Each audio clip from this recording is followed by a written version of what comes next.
I don't know what your favorite large language model is, but OpenAI just dropped GPT 5.4. And nobody's talking about the right part of it.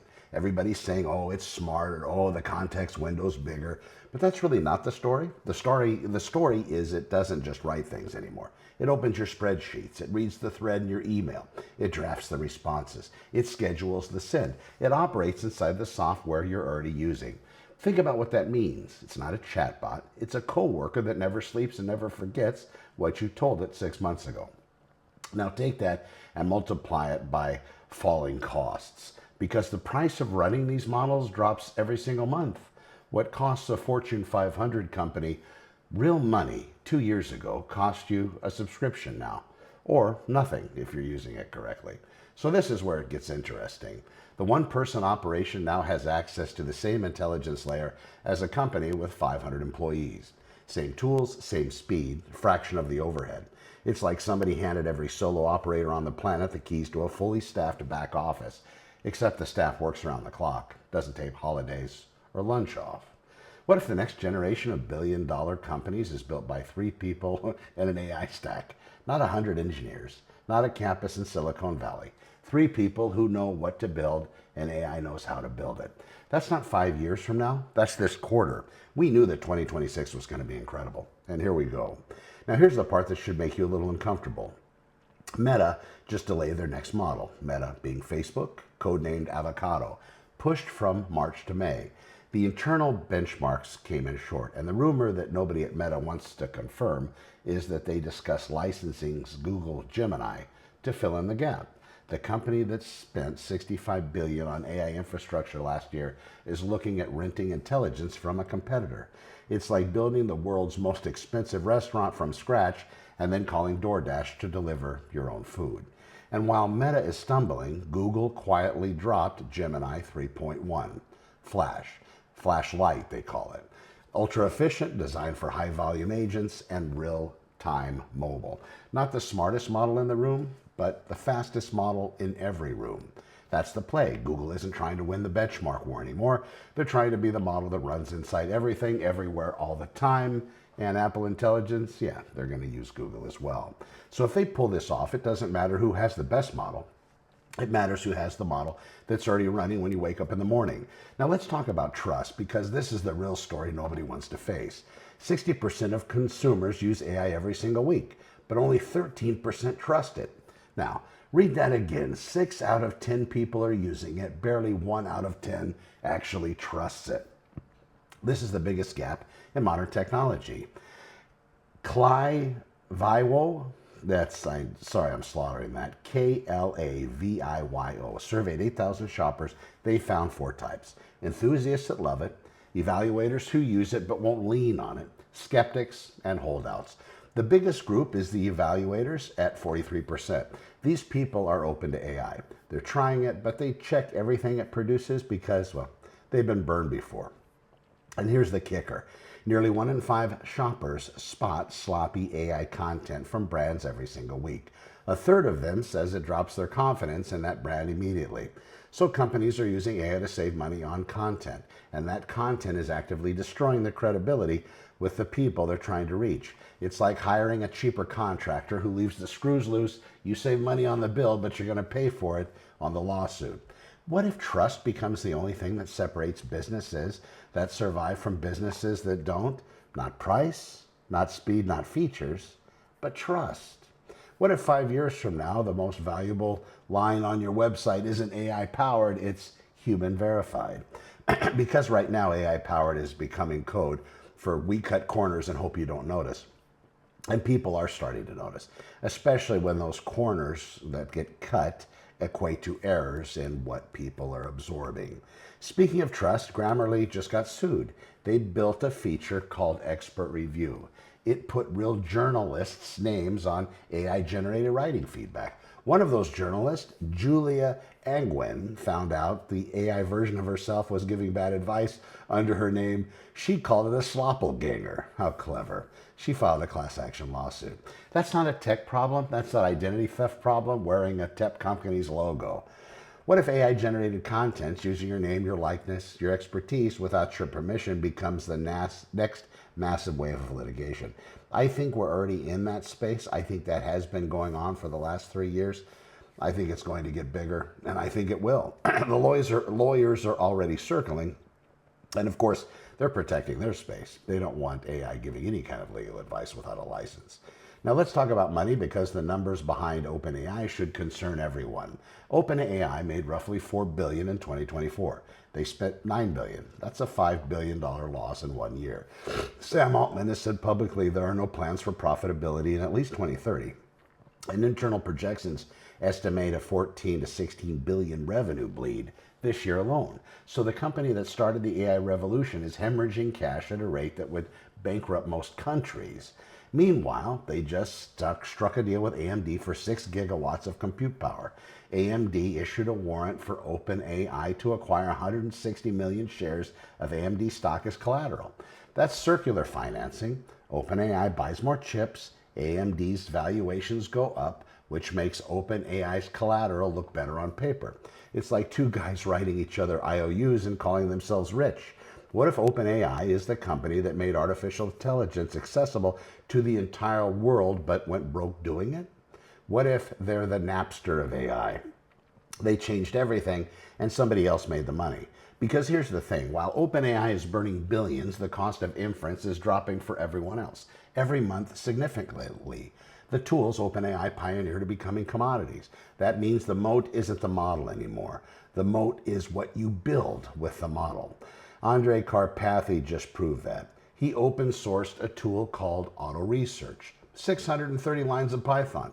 It lets AI agents run autonomous machine learning experiments on a single GPU, one GPU, not a data center, not a server farm, one graphics card you can buy on Amazon.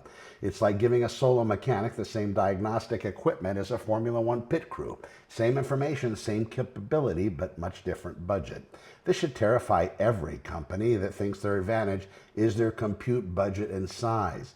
Because the kid in the garage with one GPU and Karpathy's tool can now run experiments that require a team of PhDs and $1 million lab 2 years ago. And it's OpenClaw.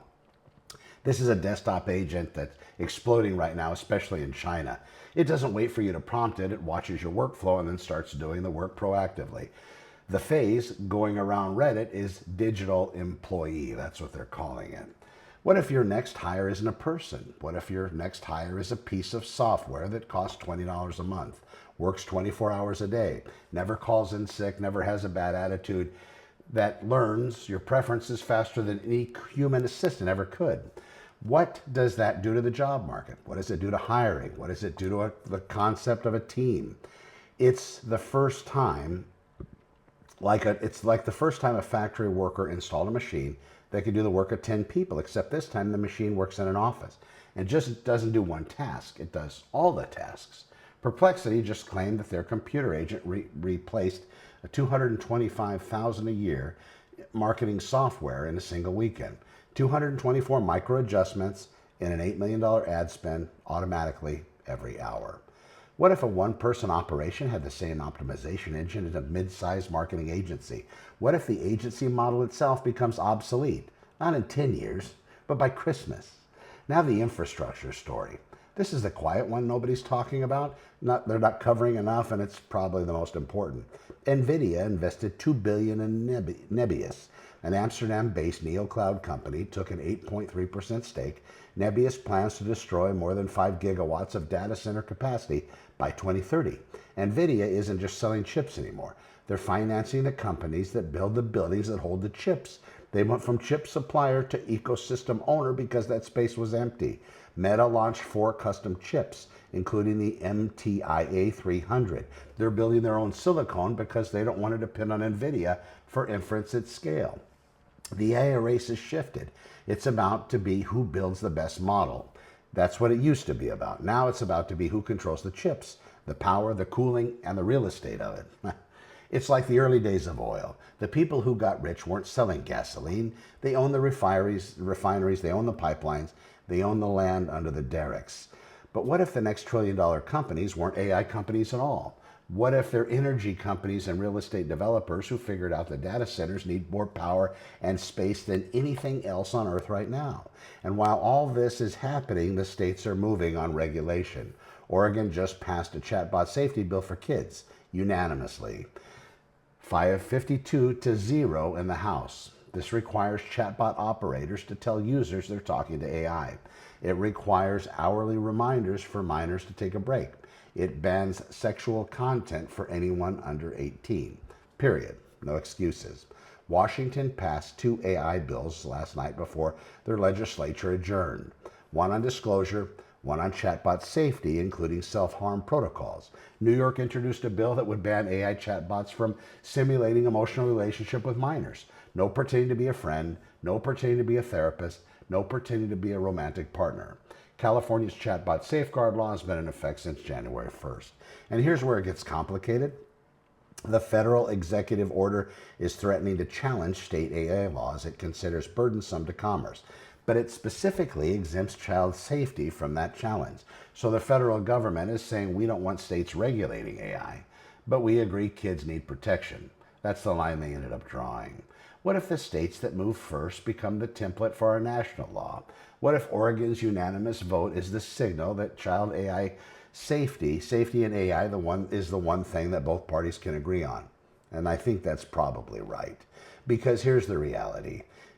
Companion chatbots have led to real tragedies. Teenagers have taken their own lives after conversations with AI systems that had no guardrails. Parents have testified before state legislatures and Congress. The FTC is investigating 7 tech firms right now. This isn't theoretical anymore. This is parents burying their children. And then there's the military. So you've heard all of this news recently. The U.S. military confirmed this week that they're using AI tools in the conflict with Iran.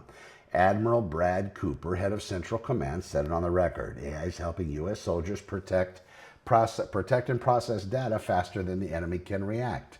His words. OpenAI has a deal with the Pentagon. They set red lines against mass surveillance and autonomous weapons. Autonomous weapons, there you go. But the company that's losing $16 billion a year is not in a strong position to say no to the Department of Defense. What if financial pressure forces OpenAI to move those red lines? What if the company that told the world AI should be safe and beneficial decides that survival matters more than principles? That's not cynicism. That's what happens to every computer that runs out of money and every company that does as well and has one buyer left. Here's what I want you to take from today. AI adoption is not the story anymore. Trust, looks like, is beginning to become the story. The tools are here, the cost is dropping, the agents are getting better every week. The question is not whether AI can do the work. It can. The question is whether you're building something people trust enough to lean on, whether the content you put out builds credibility or whether it destroys it, whether the AI you deploy serves people or just serves your margins. That is the only moat left. Trust. If this helped you think differently about one thing today, share it with somebody who needs to hear it. We'll be back tomorrow. I'm Connor with Honor. We'll see you in the next one.